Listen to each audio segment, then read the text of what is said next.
Hi, and welcome back to Art Show at Home. I'm art teacher Eve. Some of you know me as Mrs. S. Today, I'm going to be teaching a new technique, for many of you I'm sure, called op art. Op art is short for optical illusion. This is an art style that was very popular in the 1960s and 1970s. So let me show you your supplies for today. You're going to need to have a pencil.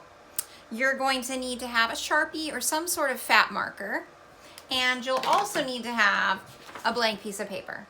So let's take a look at the finished product. Eliza? Awesome. So if you look at this, you'll see how the hand looks three-dimensional. It looks like it's popping off of the page, and I'm going to show you exactly how to do that. Let's get started. I'm going to put a piece of paper on my table to protect the table, so when I start using markers, I don't make a mess. So the first thing I need to do is center my hand on the page. And I don't want my fingers open so wide that they go off. I want them all to fit. And then what I'm going to do is trace around my fingers. Now this can be tricky. You might need to get somebody to help you with this. If anything, it's better to trace your fingers slightly bigger instead of going small. But I just want to show you the basic steps and get you started because I know you can do this on your own.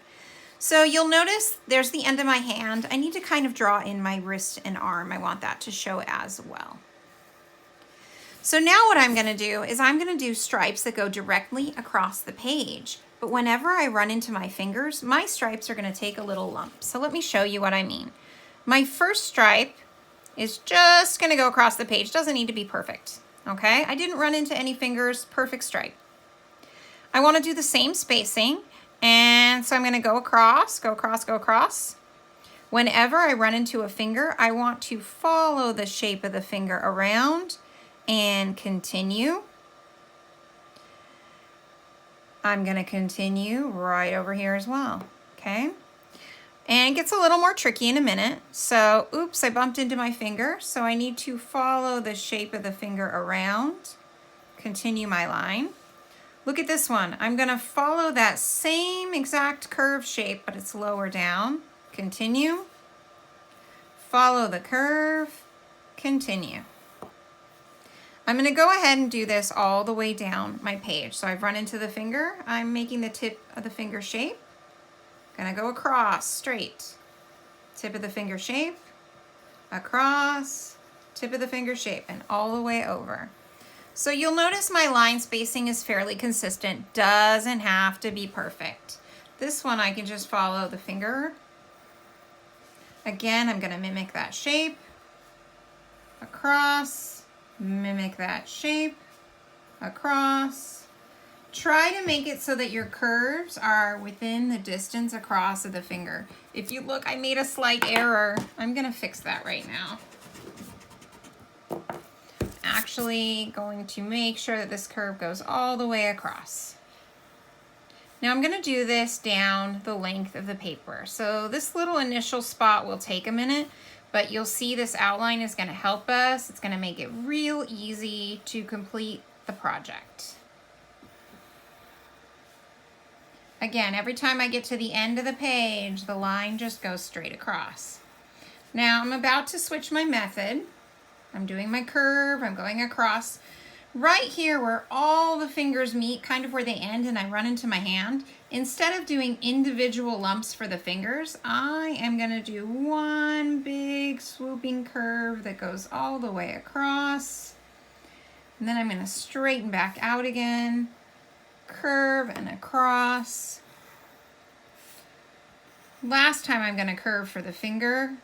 Again, over here, I'm just going to follow one big giant curve, straighten out, curve that follows the shape of the thumb. Here, now that all the fingers are kind of attached, I'm past the finger part, I'm going to do one big curve.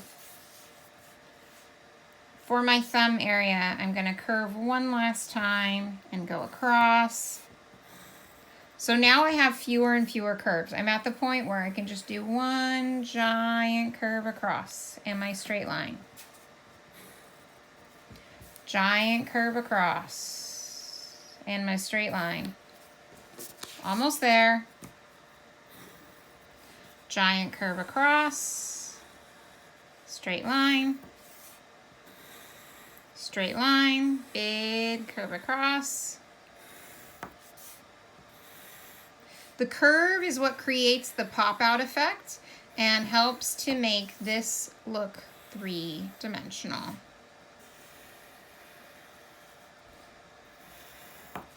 So what I have right now looks okay. It's not perfect. I do have one little line that's kind of bugging me. It's a little bit off. So I'm going to erase it and even out the spacing just a little bit more, I think. There, I'm a little bit happier with how that looks now. And then what I'm going to do is I'm going to fill in every other row with black for the black and white high contrast. If you wanted to use colors, you could use colors instead. If you're using a Sharpie like me, make sure that you have paper underneath to protect your table. So what I'm going to do is outline my first row, and I'm just going to do a few rows with you here today, and then I'm going to show you the finished one. And when I'm using a Sharpie, I just want to line up all the rows right next to each other, working my way across, flat and smooth, filling in those little empties. I like to do this in black and white because those white zones, I don't have to do any coloring at all.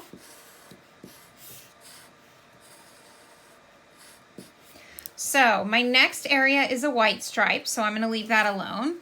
But now I'm going to figure out the next area where I've got this blackened zone. So I'm going to go around. I'm going to go around.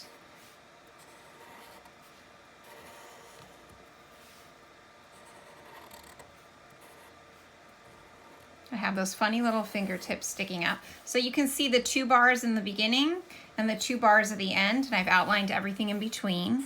And now I'm going to fill in this area solid.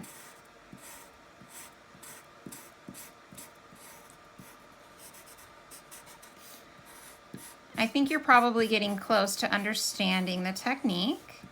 After I do this one row, I'm going to demonstrate one more, and then I'm going to show you what the finished product looks like and give you a few tips for how you finish things up.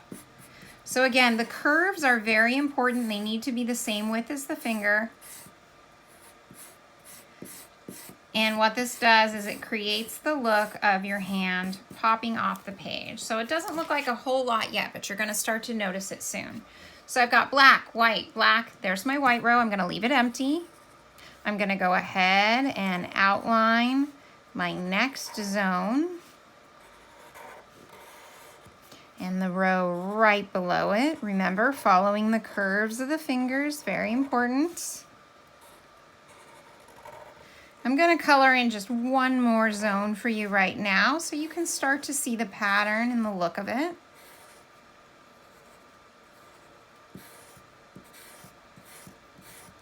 Now, when you are all done and you've done every other row, you can leave it and just call it good, or you can take an eraser and you can go back and get rid of any of the pencil lines that are left, because your eye will automatically fill them in and think that those lines are there. I want to show you my finished one in a minute, and you'll see I've actually erased the pencil lines, but you still see the entirety of the hand.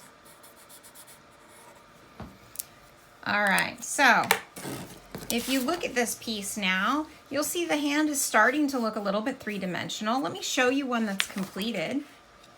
And if you notice, I've actually taken my eraser and I've gotten rid of most of the pencil lines, okay? I hope you enjoyed learning how to create this op art hand. Please join us again soon. If you make creations of your own, be sure to tag them, #ArtShow@home. See you soon.